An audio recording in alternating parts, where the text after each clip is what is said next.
बूढ़े भक्त और भगवान की अनोखी कहानी।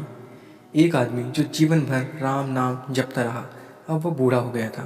बूढ़ा ही नहीं हुआ था, बल्कि इतना कमज़ोर हो चुका था कि अपनी जगह से बिना किसी सहारे के उठ भी नहीं पाता था।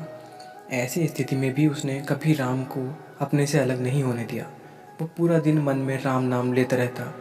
राम नाम की वजह से उसे अपनी तकलीफ़ों को सहन करने की शक्ति मिलती। बूढ़े हो चुके इस आदमी को दो बेटे थे जो उसे नित्य कर्म करने में मदद करते थे। शुरू में वो बिना कहे ही खुद अपने बूढ़े बाप की सहायता कर दिया करते थे। फिर धीरे धीरे जब बाप खुद बुलाता तब आते, लेकिन जैसे जैसे वक्त बीतता गया तो वो 2-3 बार पुकारने के बाद भी मुश्किल से आते और कभी कभी रात को ना भी आते। अब हालत ऐसी हो चली थी कि अक्सर बूढ़ा बिस्तर गंदा कर दिया करता था और जब तक उसके बेटों से सहायता ना मिलती ऐसे ही गंदे बिस्तर में पड़ा रहता। बुढ़ापा बढ़ता जा रहा था, उसकी नज़रें कमज़ोर हो चुकी थीं। इतनी बदहाली में भी उस आदमी ने राम का नाम लेना नहीं छोड़ा। एक बार बूढ़े को नित्यक्रम करना था। उसने आवाज़ लगाई और अगले ही पल किसी ने उसका हाथ बड़ी कोमलता से पकड़ा और उसे नित्यक्रम करवा कर उसके बिस्तर पर लिटा दिया। वह अब रोज़ाना होने लगा।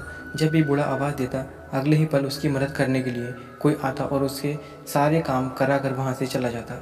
नज़र कमज़ोर हो चुकी थी, देखकर बूढ़ा उसे पहचान नहीं पाता था, लेकिन बूढ़ा जानता था कि यह उसके बेटे नहीं हो सकते और यह स्पर्श भी उनके बेटों का नहीं था। एक दिन जब बूढ़े आदमी ने अपनी नित्य क्रिया करने के लिए अपने बेटों से मदद मांगी, तब अगले ही पल उसे फिर से वही मुलायम वाला स्पर्श महसूस हुआ। सारा काम खत्म करने के बाद बूढ़े आदमी ने उसे व्यक्ति का हाथ पकड़ लिया और उससे पूछा, सच सच बताओ, आखिर तुम हो कौन? तुम मेरे बेटे तो नहीं हो सकते। बूढ़े के सवाल के साथ उसके कमरे में बहुत तेज़ रोशनी हुई और प्रभु ने अपने दिव्य अवतार में वहाँ पर दर्शन दिए। किसी भी वस्तु को बड़ी मुश्किल से देख पाता था, वही बूढ़ा भगवान के दिव्य रूप को स्पष्ट रूप से देखने में समर्थ हो गया। जिस भगवान का नाम वह पूरा जीवन लेता रहा, उसे अपने पास पाकर बूढ़ा उसके चरणों में गिर पड़ा और बोला, भगवान मैं धन्य हो गया जो आपने मुझे साक्षात दर्शन दिए। लेकिन भगवान मैं बहुत शर्मिंदा हूँ क्योंकि मैंने आपसे मेरे नित्य कर्म करवाए। भगवान ने कहा, मेरे लिए सारे काम एक जैसे हैं।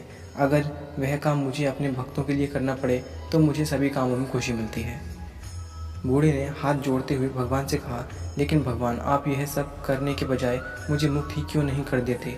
क्या आपके दर्शन मात्र से मेरी मुक्ति संभव नहीं है? यह सब प्रारब्ध की वजह से है। तुम्हारा प्रारब्ध बहुत कठिन है। अगर मंद होता तो मेरे दर्शन मात्र से तुम मुक्त हो जाते। मैं चाहूँ तो तुम्हें अभी मुक्त कर सकता हूँ, लेकिन फिर अगले जन्म में तुम्हें प्रारब्ध को भोगने के लिए आना पड़ेगा।